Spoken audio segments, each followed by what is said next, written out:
Are children rapidly becoming a commodity?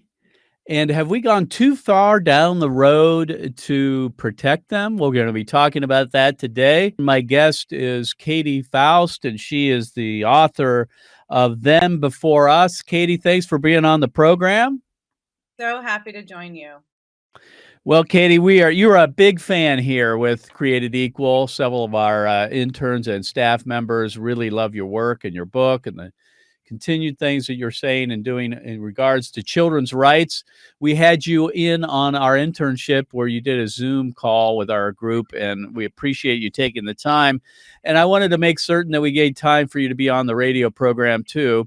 Although you're not specifically zeroed in on the abortion issue like Created Equal is, obviously the right to life is primary to all these other rights we're going to be talking about here on the program. Our primary concern here at Created Equal is the right to life and preventing or trying to keep children from being aborted. You know, we want them to be born first so they can experience the other rights. And your book, Them Before Us, really challenged me to think about the rights of the child in a different way. Recently I've been following what goes on at the United Nations when it comes to the so-called UN Convention on the Rights of the Child. There are like 30 or so of these rights. One of them stood out for me. It says the right to be alive. They didn't say the right to be born. They didn't say the right to life, the right to be alive. What is the difference between what you're presenting as far as it goes with the rights of a child and say what the UN Convention of the Rights of the Child are? Yeah, well, the UN Convention on the Rights of the Child gets some things right. The fact that they recognize that children have a right to be alive, right? Yeah. That is their primary right. Very, very close on the heels of that primary right is the right for children to be known and loved by the two people responsible for their existence. There's probably 5 different articles in the UN Convention on the Rights of the Child that talks about the importance of not separating a child from their mother and father, the right to a child to a biological identity in terms of knowing their genetic mother and father, that if for some reason they have to be separated, they need to be reunified with them. And so the UN Convention on the Rights of the Child, which has been ratified by every country in the world, except the United States, actually gets this right.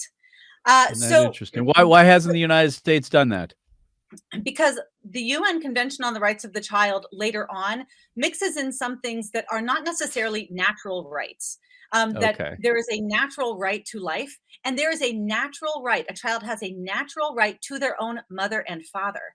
But then later on, there are some articles in there that are not necessarily natural rights that I would say folds in commodities, right? And other aspects into the language of children's rights. And many parental right advocates worry that those articles would infringe on parental rights. So they're for good reasons that America hasn't signed on. Yes, but in my opinion, it just means that the United States needs to take a more firmer and clearer stance on what children's rights actually are. And it's not necessarily to have the medical or educational direction of the state. It is for the parents to direct the education and the medical decisions of their own children. So we actually do need to have a robust debate on children's rights. The problem is that the other side has absolutely corrupted and co-opted the terms children's rights. So what we talk about in our book, what you advocate for at Created Equal, is children's natural rights, rights that are self-evident, as our founders would say, to a flourishing life. So children, obviously, because they are humans, have a natural right to life. But children have rights on this side of the womb as well. And the primary right, other than being alive, is the right to be raised by their mother and father whenever possible.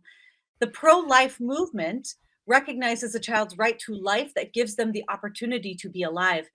Recognizing children's right to their mother and father sets them up to thrive.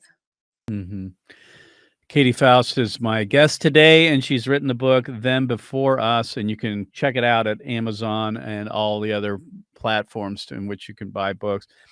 Katie, as we were looking at the book here, you talk about children having rights. We don't think about that a whole lot, do we?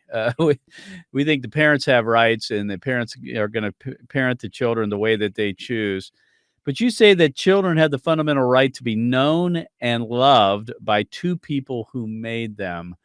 That kind of goes against the popular belief that really it's parents that make all those decisions, and it's really about them and their own Yeah, personal pursuits, as now that we've broken up the traditional family, right? right. And there's a lot of momentum, and rightfully so, behind the parental rights movement. And the idea Hmm. is these are my kids. They don't belong Right. to the state. They don't belong to the schools. They don't belong to the doctors. These are my Hmm. kids. Get Right. out of my relationship with my kids. And that's critical because Hmm. especially biological parents are the most protective of, invested in, and connected to their children. And so they should be making medical and educational decisions for their own Right. kids. But there's a flip side of that. Kids have a claim to their own parents. They don't belong to just any adult with the money and means to acquire them. And so that is why people will say, well, why should we be concerned about children's rights? As long as we're majoring on parental rights, that's all that matters. If children Right. do Because not they're going have to a have right, their best interests in mind, we would assume, which is not right. necessarily the case. And here's the thing, like, we understand from a parental rights perspective that if you give birth to a baby and you leave the hospital, you don't want to leave a hospital with just any baby, right? You have a right to the baby that came Yeah. from you. Well, guess Yeah. what? Babies also have a right to the people who gave birth to them. They actually have a claim and a need and will benefit from going home with the adults who created them, right? And what happens when we don't look at this from a child-centric perspective? It Hmm. means that children belong to anyone that can actually assemble sperm, egg, and womb and cut a check. That's what it means. It means that if we don't Hmm. if we don't protect children's rights to their mother and father, children become objects of rights, not subjects of rights, right? It's something that an adult can claim. And that's not the way to think about it. Just like a child's right to life needs to be respected and protected, a child's right to their mother and father needs to be respected and protected. So let's talk about some of the threats to children's rights. You talk about them in the book.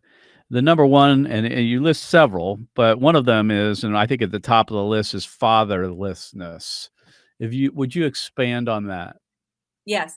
So you can look at almost any social issue that we are pouring hundreds of millions of dollars into correcting in our country, whether it's child poverty, teen depression, teen homelessness, students that are dropping out, teen pregnancy, um, incarcerated youth, whatever it Mhm. is that Yep. is getting a lot of emphasis in terms of these major social issues that we are trying to protect, you will find that all of the kids that are affected by those social ills have something in common, and that is they are disproportionately fatherless, right? Mhm. 90% of Yep. homeless youth are fatherless. You're 4 times more likely to be a child living in poverty if you're fatherless, right? All of these demographics are overpopulated with fatherless children, and that is because if you starve children of one of these two adults to whom they have a natural right, it drastically impedes their ability to thrive.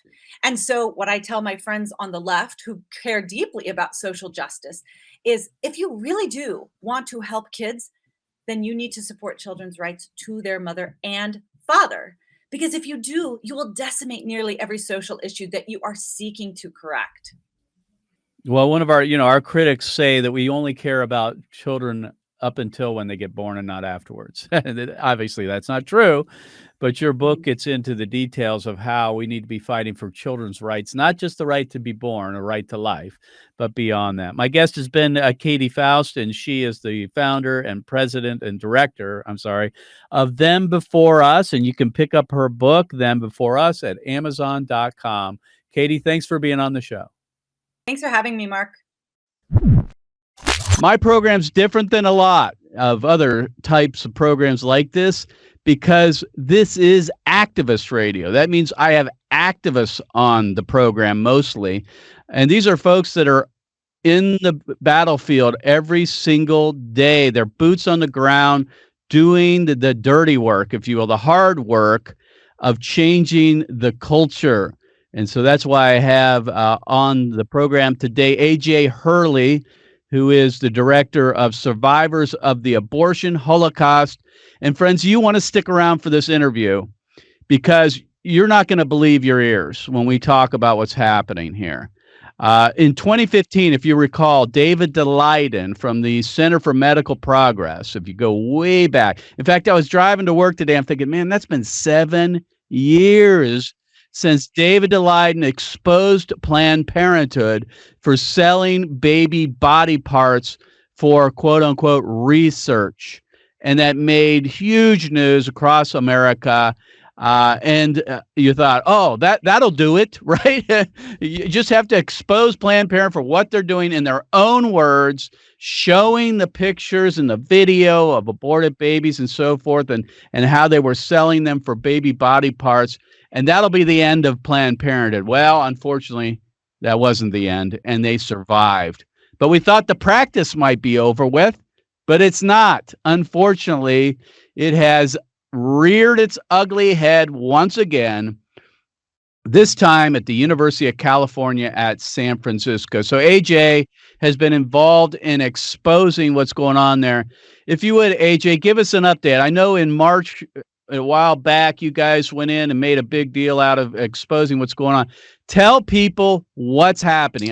They're going to probably just shake their head in disbelief, but go ahead and tell what's happening at the University of California at San Francisco. Well, thanks so much for having me on, Mark. I really appreciate it, brother. It's a horribly horrible atrocity what's going on at UCSF. Just so you and everybody understands, UCSF is the late-term abortion training capital of the entire, not only the entire nation, but the entire world.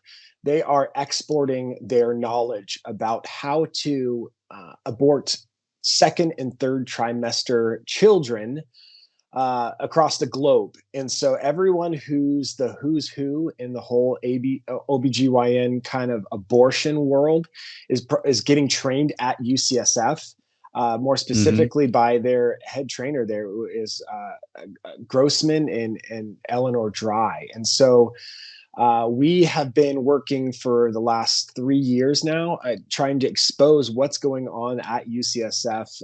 Particularly, they're training people in the practice of acquiring late-term, second trimester body parts for their research projects.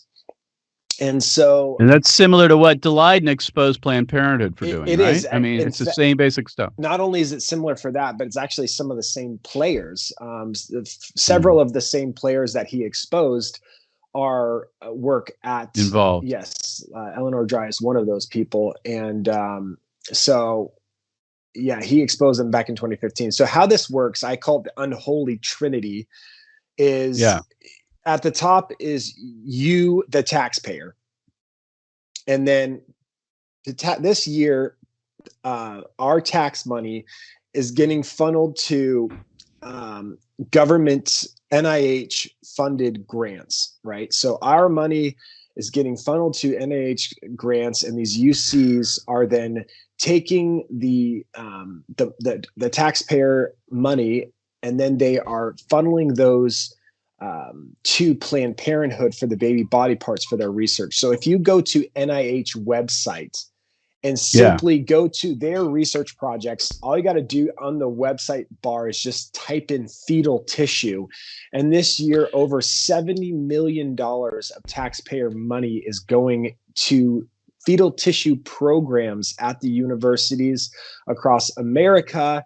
Then places like UCSF are taking late term, second trimester, up 6 month old gestational age body parts. And hold it right there. So at the top of the pyramid, you got tax funding, right? Yep. Which goes to the national, and I'm going to read, I'm going to stop you right here. I'm going to read their definition of fetal tissue research. Mm-hmm.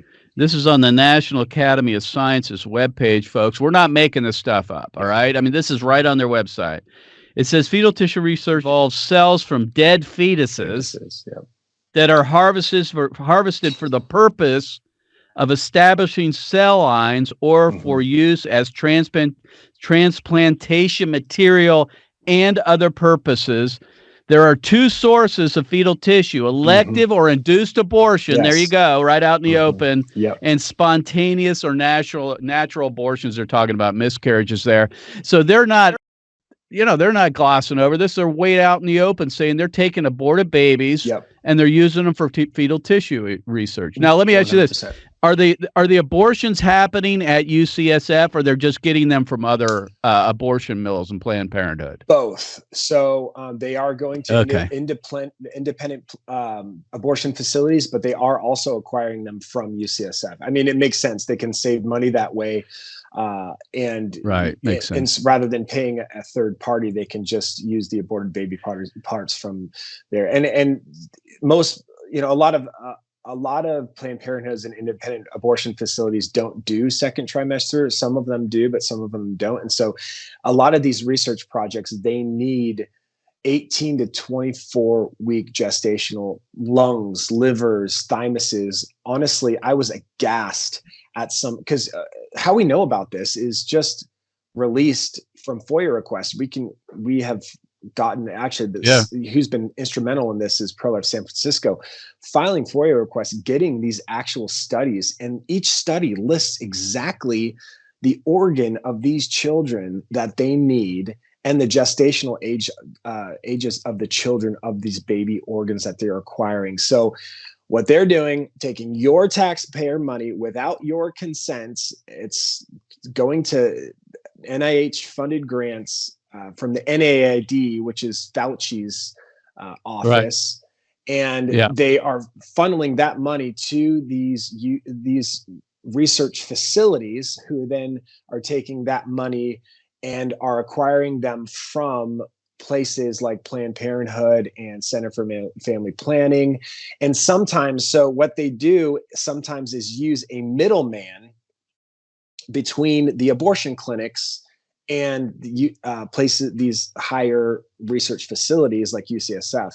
So ABR, STEM Express, these are some of the middlemen who, instead of, these researchers aren't going to the abortion clinics and acquiring them themselves. So they're using these tissue procurement providers that actually are going to the clinics. Which are the same types that Daleiden exposed. So you think they'd be out of business. So that's exactly what David Daleiden did, was he posed as a fetal tissue procurement officer, established relationships, went and acquired contracts for fetal organs, and then expose the videos for them. So some of these research projects, Mark, are just absolutely harrowing, like skulls of fetuses. One in the University of Pittsburgh was fetal hair. They were taking like 6 months scalps. Yeah, scalps of 6-month-old children, transplanting them on mice. Right, they're grafting them on exactly. And then these mice are actually growing the hair of these children. And so what also needs to be said is why this is so important for them is this is majorly funding big pharma. Yeah. So if, with the problem is with research is you need a test subject if you're going to do stuff like, pharmaceutical drugs or vaccine research and development. So what they're doing is, like, instead of testing them on adult humans, they found out, wow, if there's a way that we can graft these organs of these children on lab rats, well, then these lab rats and mice will behave like humans without being human. So they call them humanized mice. And this has been literally made billions and billions of dollars for companies like Regeneron and the pharmaceutical industry just in patents alone on this technology. So it's been huge. So friends, if you don't believe what you're hearing, you can simply go to my Facebook page. I'm going to include links to what AJ's talking about. The stuff about the University of Pittsburgh, it's out in the open. You can see the pictures. Yeah. I mean, they're not hiding anything. That's the thing that's crazy. This is happening in America. They're a bunch of greedy vultures. This stuff's like Frankenstein. I mean, Yeah. I hate to use the Oh, it is. analogy, but this is this is just the most sickening, disgusting Totally. thing that I've ever seen. And I mean, like I said, and I have said several times, you know, by God's grace, we're still around. I just don't get how we can keep doing this as a civilized country. And it's even out in the open. People know what's going on, and yet they're just turning a blind eye. Now, I appreciate what you've done to try to expose this. Explain what you guys did, if you would, without, you know, going too far into, sure. but what you guys have been doing to try to expose this, because you're really one of the few organizations that has done what's necessary to make sure others know what's going on. Well, yeah, and sometimes, you know, exposing the darkness is hard and is dirty work, and so, you know, we've just done everything we can do to we did a sit-in inside the clinic there at UCSF just to expose the community on the just horrible practices that they're doing. The thing that also needs to be said about this, Mark, is the fact that in order to get second trimester organs, so once you understand how these abortions are being performed, it gets even more disgusting. And so second trimester abortions are either done, as you know, through labor induction or D&E. Well, if you want intact, pristine, unadulterated organs, the only way to do that is either to dismember the child and the organs on the way out in such a way that you're not crushing the organs, or you're doing it through labor induction. Well, we know that the chemical digoxin, the medication digoxin that stops the baby's heart, we know that destroys all the tissue it nukes all the stem cells of these tissue. And so we have reason to believe. So they're born alive. I mean, they're delivering them alive. When you say induced induction, that's just born alive. Yeah, right? they're inducing labor. These children are coming out, either being dismembered in such a way that they're not cutting. And we saw this in the Planned Parenthood David Delighted videos, was they're saying, I just crush a little bit above and I crush a little bit below. But some of these, it's like full intact skulls. And so it's like, how are you getting intact skulls in second trimester abortions without a partial birth abortion? So really, we will never know, but we have reason to believe that they're doing this while these children are alive, and either just letting them perish on the table, or so basically a form of infanticide, we believe, is happening here. And because the abortion industry is so deregulated, that we will never appreciate. And I know that you've gone to the UC Regents actual meetings and confronted them, which is appropriate, I think. And that you've done everything you can. And friends, if you're listening to this, you're watching this, you're shaking your head in disbelief, and you're thinking, "Oh man, this is too sickening and disgusting. I'm going to turn it off." I'm going to tell you this: don't. You can't hide your face from what's going on now that you've heard. You need to do something about it. So I'm with AJ Hurley, and AJ, by the way, is a neonatal pediatric respiratory therapist. Now that's a mouthful, all right, for a decade, and you were an EMT for 20 years. So you got some experience, at least in helping with delivered children and helping them. So you're not. Well, that's what got me into this whole thing was, I working at UCLA, children out of the NICU are coming out in 21, 22, 23 weeks old. And we're doing everything we can to save these little babies, putting them on ventilators. And across the hall somewhere, they are dismembering children and inducing them for their Nazi-like experiments down the hall somewhere. And I was just like, I cannot stay silent anymore. Really, the only difference between these two children is one woman wanted them and one woman didn't, That's exactly right. Yeah. And that's the fight we're in. So friends, go to survivors.la to find out more about AJ's work. Thanks for being on the show, AJ. Thanks for having me on, Mark. Thanks for all you do, brother.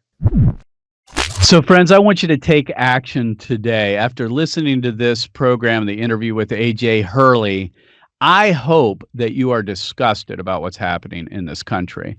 We're not only killing babies, that's bad enough that we're murdering children still, even in the aftermath of Roe versus Wade.